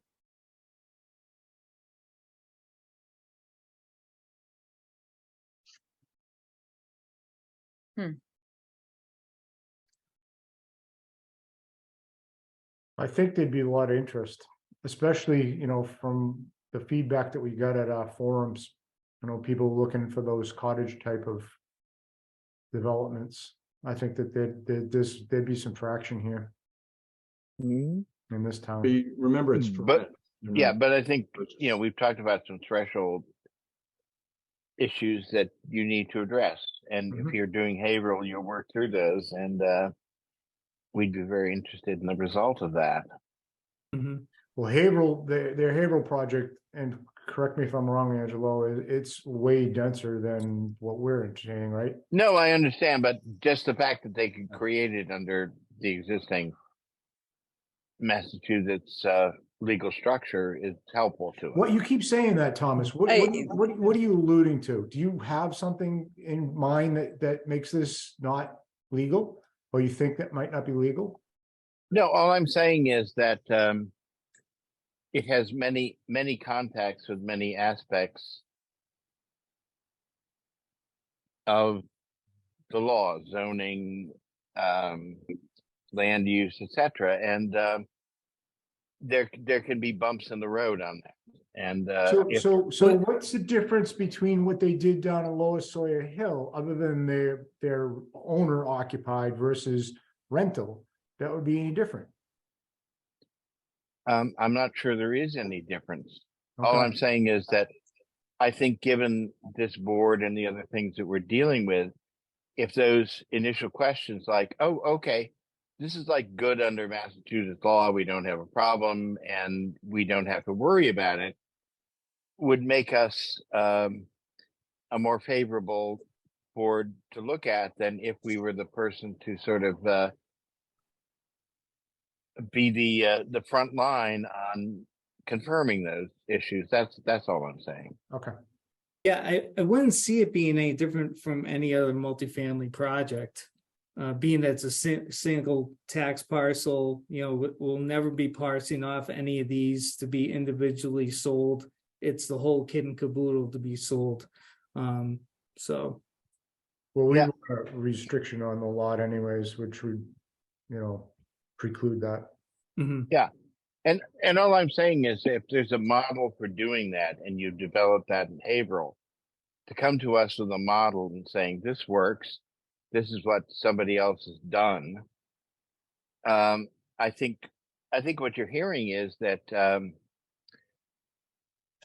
at least from some of the people who have spoken, that we're favorable to looking at this, but to understand that there aren't any like major issues, bumps in the road, or we're the first guinea pig on this, that would be a different question for this board. Mhm. So Tom, do you follow what I was saying? And, No, I understand what you're agree? saying. Yeah. So a couple things. One, I'm assuming that we would, if we were to modify the zoning, this would be some sort of overlay, Mm-hmm. and that Sort of like over 55, basically. Yeah. so it would be an overlay, and I'm hesitant to say that we, the planning board, could get the town meeting to feel comfortable with an overlay district that provided for that number of new single-family units in a cluster. If I think about Riverwalk or some of those others, they tend to be less than 20. But they probably had the opportunity to tap into town water and septic. Although Riverwalk may have supplied its own septic, they may have just got water from the town. But I think if we were to go to town meeting and say that there's no, or the limit might be 100 units per project, and it would be an overlay, it might be hard to sell it with that number of units. So I guess the question for you would be, could you build a project that ended up, being half that number? Yeah, that meet the economy of scale that you need in So order to, we've got the ones Highland Ridge and the one on River Road West. Yeah. They, what's 62 and 66. 66. and- 66 is the magic number in Massachusetts. That is a number you should understand. right? After you get over 66 on a well, you have to put in a public water supply. Got it. yep. Mhm. So 66 might be your number. Yeah. Right. And may I interject? I had originally scheduled a call with our Tokyo office at 9 because I thought we'd be done, and I put them off to 9:15, and I'm going to have to drop off at this point. My apologies. Okay, thank you. Thank Thomas.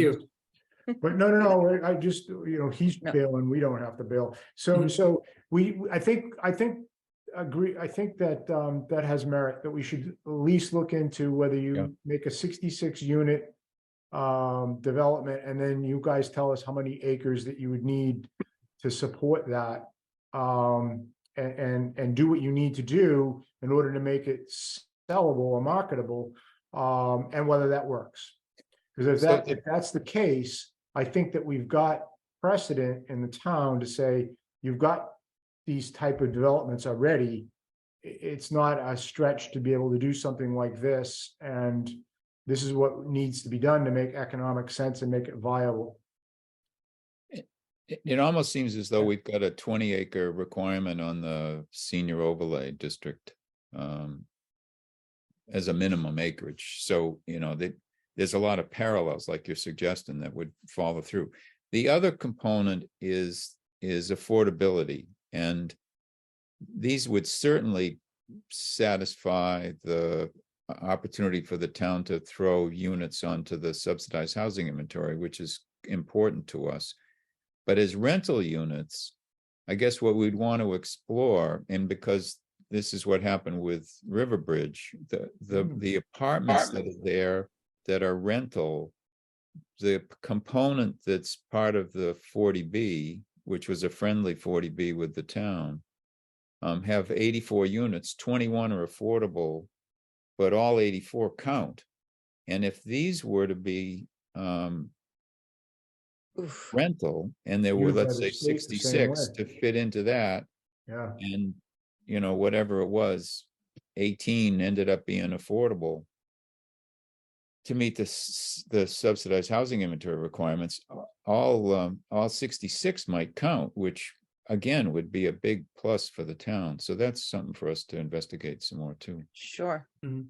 Do you, that was going to be one of my questions. Do you have kind of a ballpark affordability percentage of units that need to be affordable, and what the AMI would be?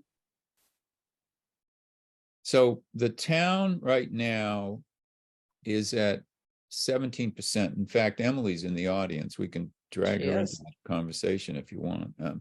We're at Do you want- 17%. Yes. I think Sure. the new numbers with the new census information, I think Stephanie from Assabet Regional Housing Collaborative said we're at 15%. So we're well over our requirement, but we're benefited significantly by the fact we count all the apartments of that 84. So I mean, in actuality, do we have 202 affordable units? No, we don't. We're credited for 202, but we have 63 less than that, so we're really down to like 140. And if our total number of housing units, and Emily's got this on the top of her head, is 1,600. I guess it isn't quite 1,600, but if we're at 1,500 housing units in town now with all the changes that have happened, then we're actually under the 10%. Which means that we need to continue to look for affordable units, and an opportunity like this would be intriguing, I think, because again, rental, even though they're not apartments, they're houses, they're rentals. That component, I would think, would qualify. So What's the density on the one that you're building in Haverhill? Well, we haven't gained approvals yet, but we're looking it's also a mix of build to rent, some standard multifamily product, like 3 or 4 story slab on grade product, and townhomes. But that's going to be like 400 to 600 units in total. And the BTR part is probably like 200 or so of those. Berlin's, the median income requirement in Berlin, we're up in the 90,000 range, I think. Because we're part of this Eastern Worcester County. Emily's got all these numbers at the tip of her tongue. Emily, bail us out. And you're muted, Emily. Just I there know, you I'm go. trying to plan. Okay. She's looking through her. Yeah, her this is, I mean, report. it's a key component to when I underwrite a deal that we know, okay, it's going to be 10% of units, and it's going to be, and of those units, the rents are going to be 80% of the area median income. So we need to know those to be able to Right. to do our financial model and to get the deal capitalized and see if it makes sense. So it's very important info for any deal we look at. Yeah, the AMI right now is 147,000. And so for like a 2-person household, 80% of that would be 75,000. Yeah.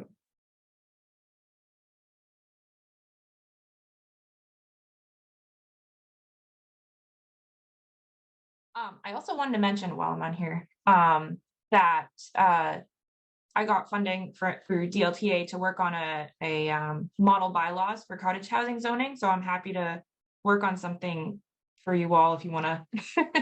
Nice. Yeah, come up with a model for that. I can work on this through December. So just let me know. That would be awesome. Yeah, that would be nice to have at least work on an overlay. And then if we have to tweak it before we get to, present it at a town meeting, at least the backbone's already done. Right. Yep. So you said the size of the units are 1,600 to 1,300 ish? 600 to I'm sorry, 13. 600. Yeah, yeah. Mhm, And so that's 1 and 2 bedroom units? correct. Yep. So yeah, I mean, in these communities, we don't foresee many families. The units are too small. Maybe a couple is just starting, have an infant, and they quickly outgrow the space. We don't see. Basically, our units in general are within the 600 to 1,000, 1,100 over our portfolio, and we don't see many families whatsoever. So it's another good plus to this. It won't be taxing to the public school system in town.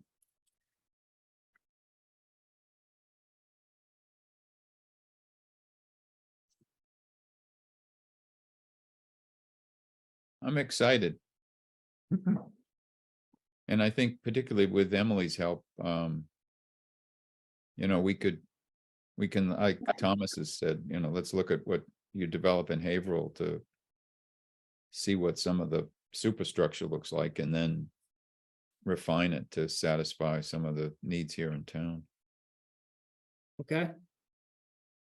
Are there any locations that in town that are close to public water supply? That doesn't have to be BTR. Any kind of areas of town that would support multifamily development that wouldn't be on well, that could be of a larger scale right now, or No, no? is the easy answer. Okay. Well, I had to ask. Riverbridge is looking for Oh. opportunity to have their systems utilized. That's true. And, they may, so areas in the southern part of town that are close enough to Riverbridge, there's no other water and sewage in town that's public, so. Okay. I mean, they have a public water supply that they use for their internal projects, but they're under capacity, so How many acres in the Worcester Sand parcel? 58? yep. You know, it might be close enough to Yeah, River Bridge and a sizable parcel, and and if the Stevens pick up that parcel and sell them the water. You got both ends, you got the. well, or east and the town picks up that parcel. town picks stays it in up. the water. and provides water. Yeah, I mean, that's the other thing. I mean, but Sennies have water as well, so, Oh, they do, they have capacity. yeah. Worcester Sand and Gravel isn't that big. It's not that big. No, it's just under 30 acres, 29.1719. Does that include the back leg? No. It, Is yeah, this, but the piece off of Summer Road, Right, no. right, I was actually looking at that parcel, it's 48.65 altogether. Yeah. 180 River Road is 29.17, 57 Summer Road is 19.48. No, I show 16.3865. Am I looking at the wrong one? Oh, I there's a think I couple am. pieces, but what Yeah, it would yeah, do yeah. is it would allow a significant amount of green area to be packaged into the overlay. Sure, In order to, similar to what we did with the senior overlay districts, where we've got a requirement for a certain amount of open space. And in this case, we might even require more open space and would, right, and it would also allow for a little less density. yeah, but even if you did, 5 units per acre, which by conventionals, I mean, you look at what's going on in the state, there's a lot of projects that are working on scale greater than that, that Sure. still end up looking, I mean, nice, small size, affordable starter home. There's a lot of good projects around the state already that are, but they're not using the, build to rent model. They're, Not yet. yeah, so. Huh.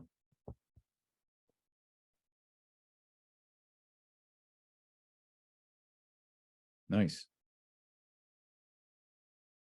We all need to do some homework, but then, yeah, let's continue to get together. Yeah, it'd be fun to do something like this. Yeah. Yeah, That sounds great. awesome. All right. Well, Alrighty, thank you very much for your time. thanks for definitely coming in.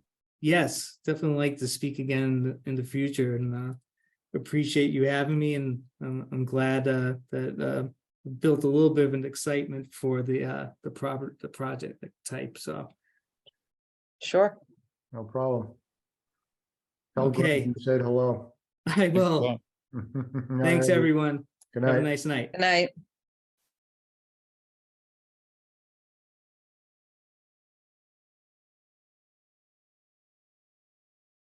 Alrighty.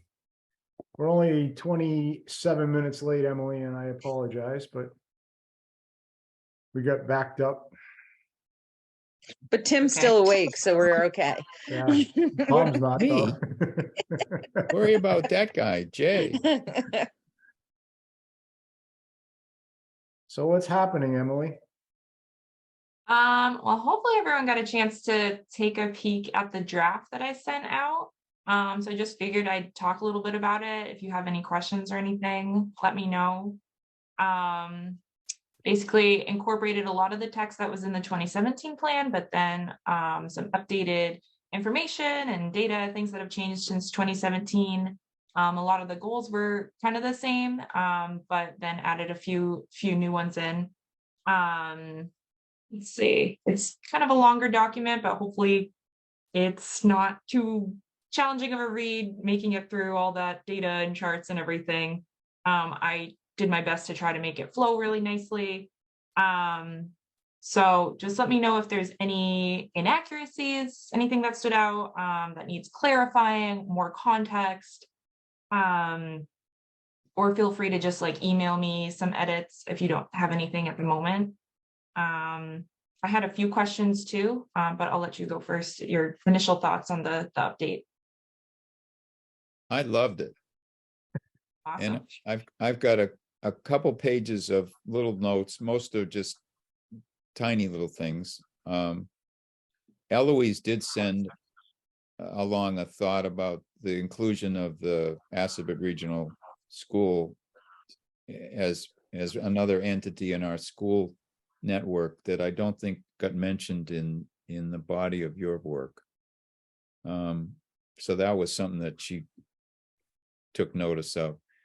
And then the other part that I thought we should, because the housing trust hadn't been created when we did a lot of this work and now they exist, I wondered if we wanted to sort of bolster their role going forward with a few more opportunities to mention the types of the ways in which they'll benefit us now.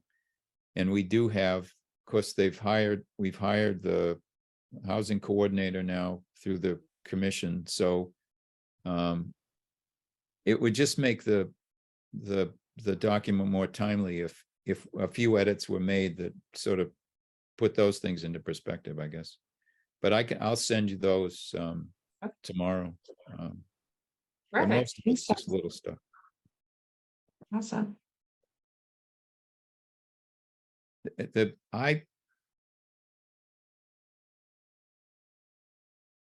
were a couple things that surprised me, and I'm not going to remember them off the top of my head right now, but I just thought that you put things in perspective, and I like the way you write. I mean, it's readable, and as a result, I think particularly the housing trust, those folks will gobble it up. And as we add this housing coordinator, it's a document that they could certainly utilize. And I would think something like this, the gentleman that just spoke to us, if he looks at that section that deals with cottage housing, and you know, he'd benefit from reading that particular section anyway, because it would show the intent of the town more clearly. So nice stuff.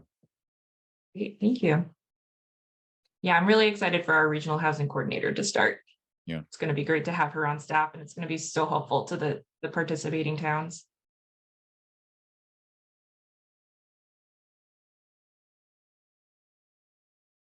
Cool. Anyone else do their homework? Nope, I didn't know we had an assignment.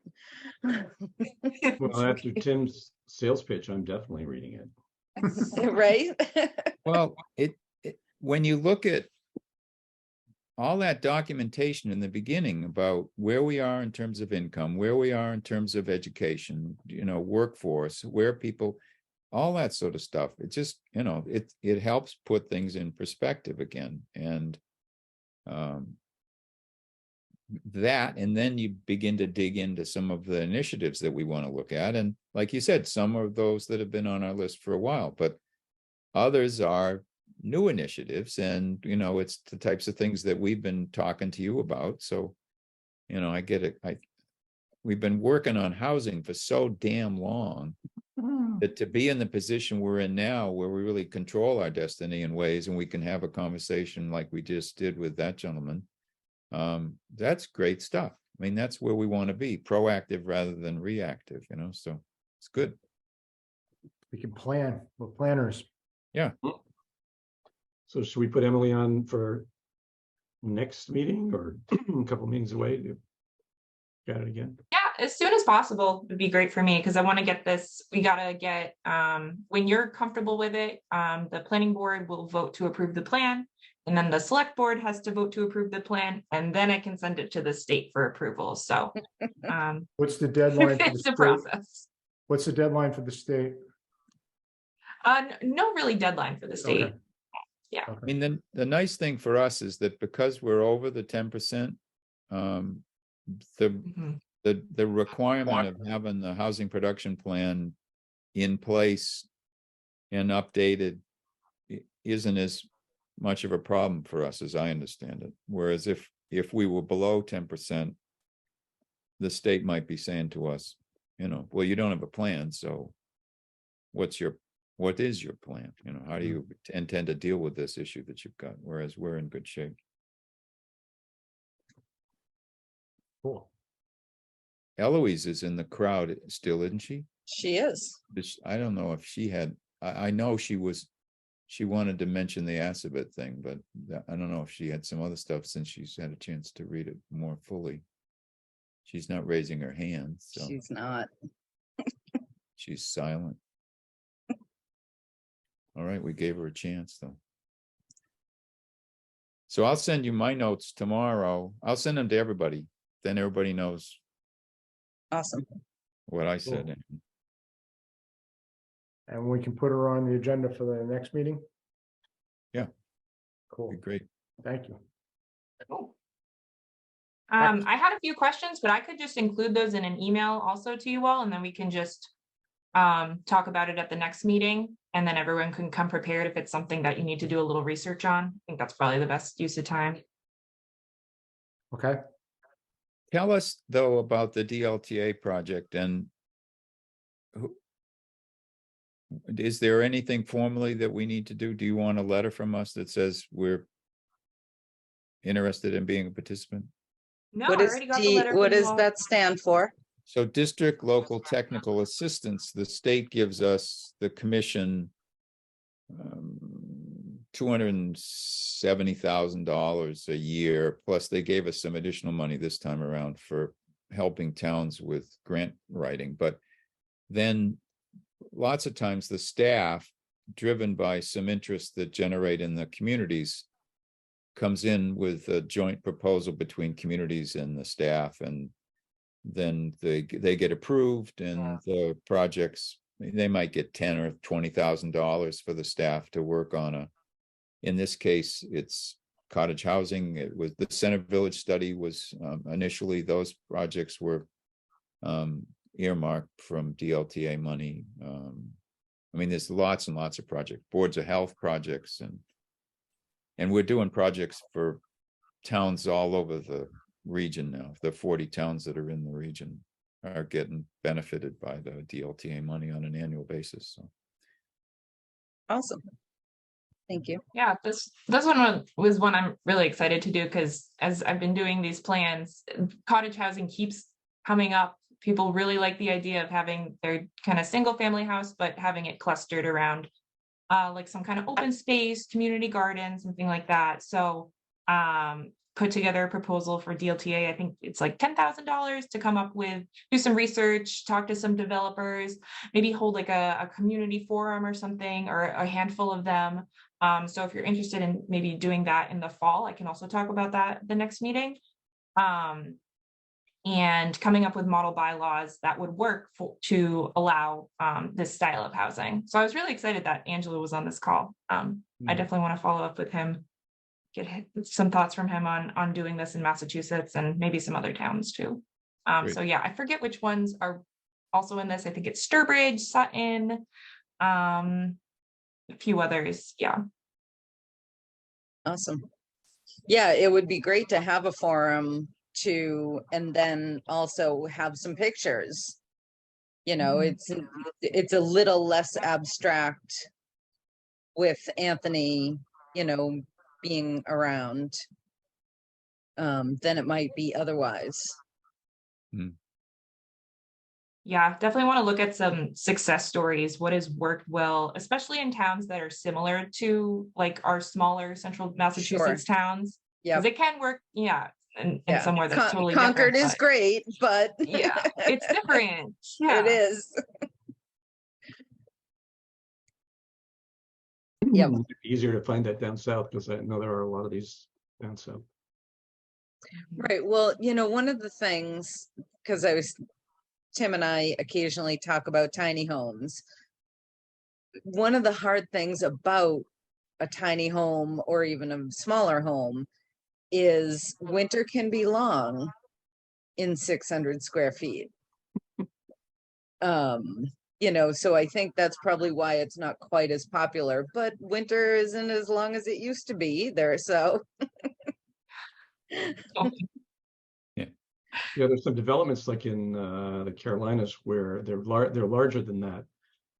But they'll do a development that's a mix of for sale homes and rental homes. Hmm. And people will go into the rental homes while they're waiting for their for sale home to be built. Hmm.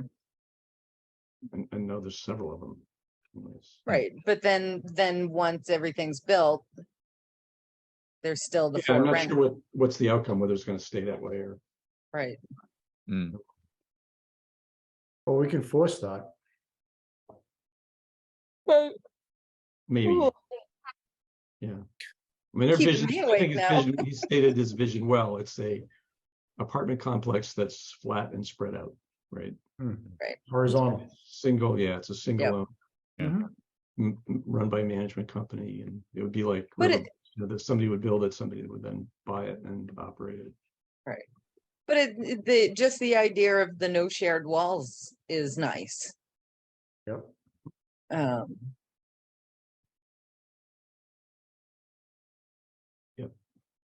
Great. Awesome.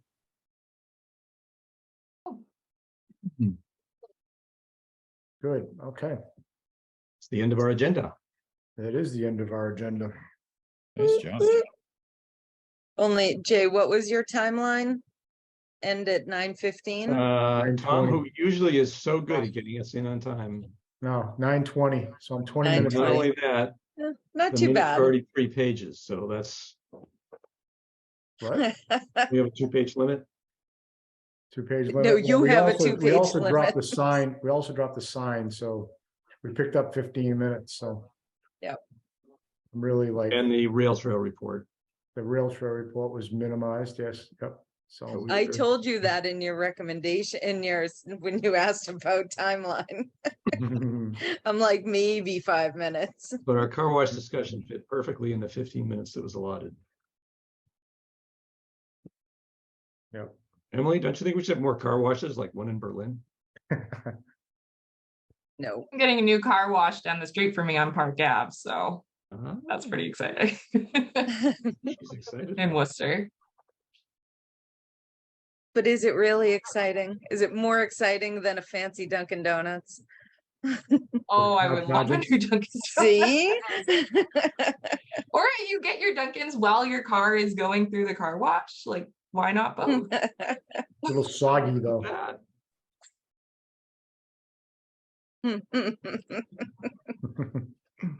I'll make a motion to adjourn.